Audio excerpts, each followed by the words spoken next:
We want also to assure you that as a country, we continue to be committed to the ideals of the OAU, and it is our wish that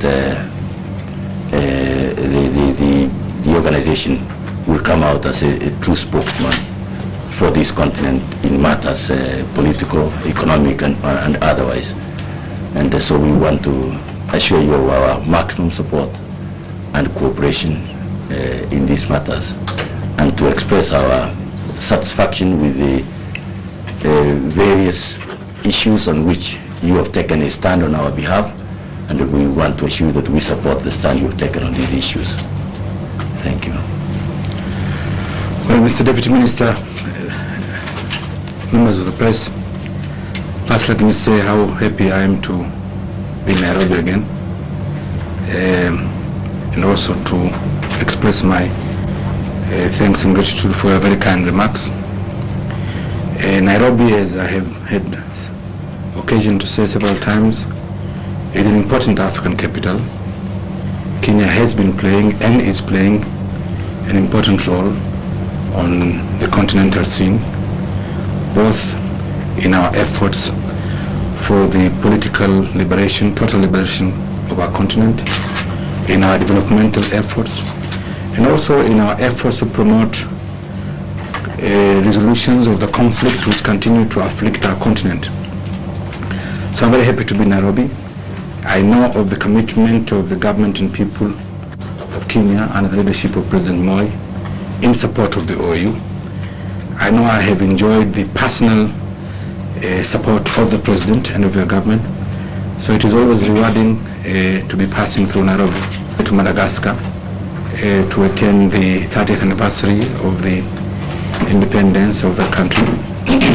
But also I just came from Nigeria, where I went to deliver the annual lecture organized by the Guardian newspaper, which was also again a very rewarding experience. I have been visiting several African countries, and one of the things which has reinforced the organization and my own determination to be as helpful as I can is because of the global changes and their implications to our continent. We have made some successes, great successes in the field of liberation, successes which we have every reason to be proud, but we have a lot of problems on the economic and social field. And it is my submission that we can only overcome these problems through a coordinated, concerted position of Africa. And now we are at the OAU preparing for the coming summit of the organization, which will take place in Addis Ababa on the 9th to the 11th of July. I think it's going to be a very important summit, which will give us an opportunity to review what is going on in Africa, to review past achievements, and to plan for the challenges which face us now, and to plan for the Africa of the 1990s and beyond. Those are the only remarks I have, and of course I'll be pleased to answer questions which are answerable. Now that the OAU has played the most important part to help liberation in Africa, what's the next step? Is it going to emerge as an economic power, military power, or what are you planning to do?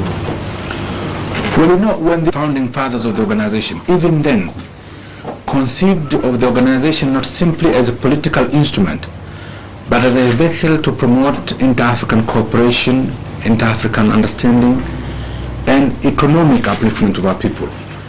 But as you know, in the last 27 years, the emphasis has been on political liberation, and rightly so, because people who are not free cannot really think seriously in terms of other issues. But now that classical decolonization is over, we only have the unfinished business of South Africa, to which we have to devote considerable attention also. But the focus of the organization now has to be on issues which affect the daily lives of our people. The issues of bread and butter, the issues of economic development, the issues of development in the various fields. And I think that the OAU is going to play an increasingly central role in coordinating the activities of our states, in the promotion of inter-African cooperation, in the promotion of economic development. This would have been so even if the changes in the world were different. But the East-West relations, the changes in Eastern Europe, the trend towards unified Europe, and see what can be done to confront the challenges that face our continent. So I believe that the OAU is going to play and has to play a critical role in the economic and social development of our countries and our peoples. Thank you to the OAU's coming summit. Is your agenda going to be seriously on the pressure from the Americans and the Britons to institute changes in Africa? Our agendas are always worked out in the context of African realities and African aspirations. We normally do not make our agendas on the basis of what others will tell us. But I'll say this. One of the agendas before the summit and before the Council of Ministers will be the consideration of the global changes, their impact on Africa, and what should Africa's response be. Clearly, therefore, we will make a thorough analysis. We expect that our leaders, first our ministers and then our leaders, will make a thorough analysis of the global situation and consider what is the most effective way for Africa to respond to the situation. And under that agenda, clearly we will discuss, they will be in a position to discuss all the issues that are before our continent. In Eastern Europe, linked to Africa, say the Americans are pushing for the British. And the countries that have gone multiply so far have had problems. What is the OAU doing to make these countries realize that either multi-party can work or it cannot work? Well, your question is very loaded. It is a question within questions. So let me answer the first question. What are the changes in Eastern Europe going to be for Africa? This will depend on a number of factors. There are the economic aspects and there are the political aspects. On the economic aspect, clearly Africa had extensive relations with Eastern Europe.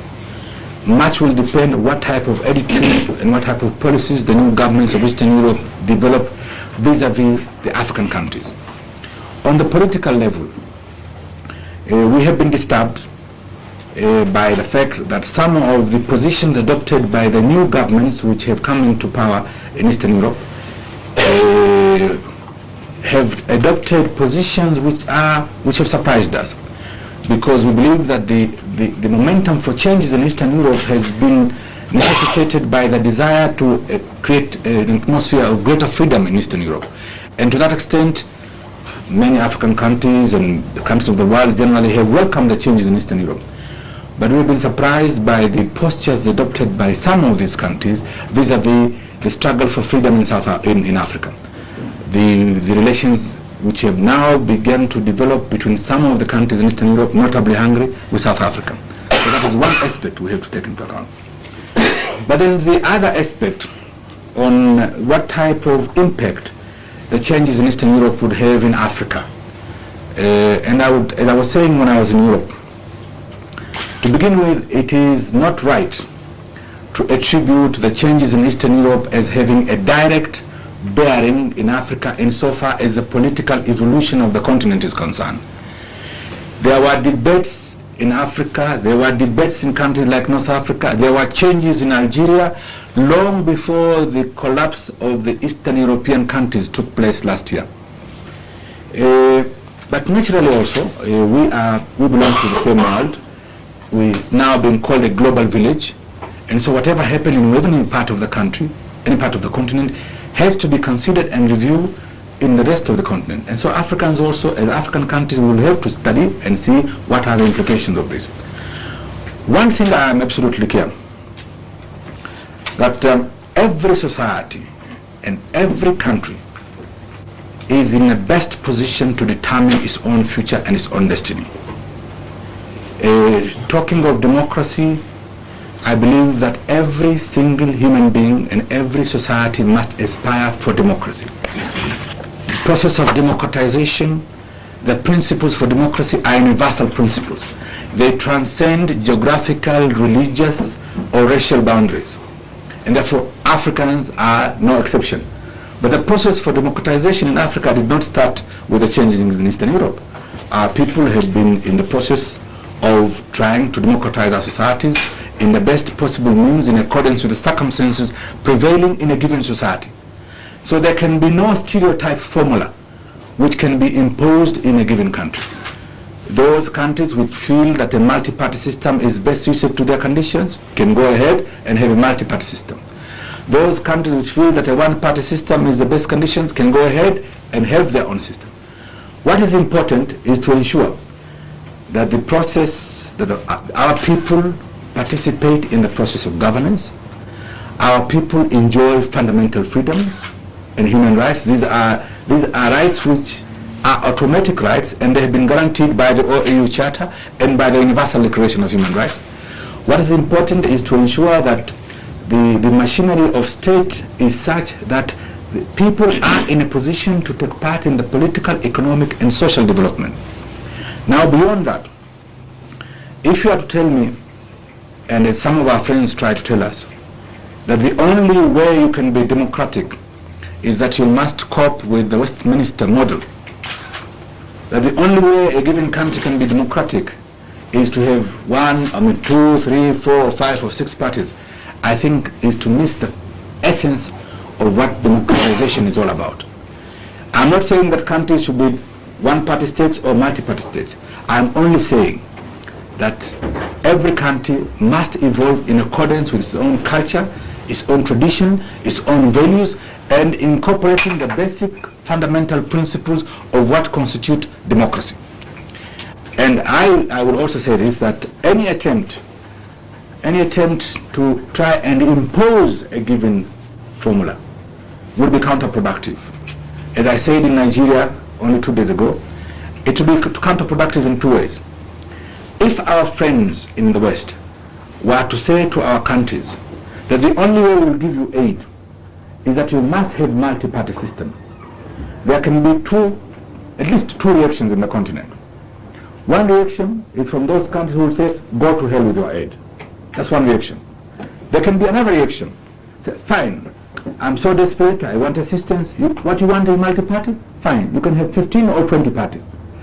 But miss the point of the actual democratization of the country. So I would say, when some of my friends, when I was in Europe, and they were talking about democratization, about respect for human rights, I would say, I am all for it. But if you go further and tell me, I know best on how things should be run in Kenya or in Uganda or in Tanzania or in Cote d'Ivoire, I would say no. It's only the people of Kenya, the people of Tanzania, the people of Uganda, the people of Cote d'Ivoire are best suited to determine what is best for themselves.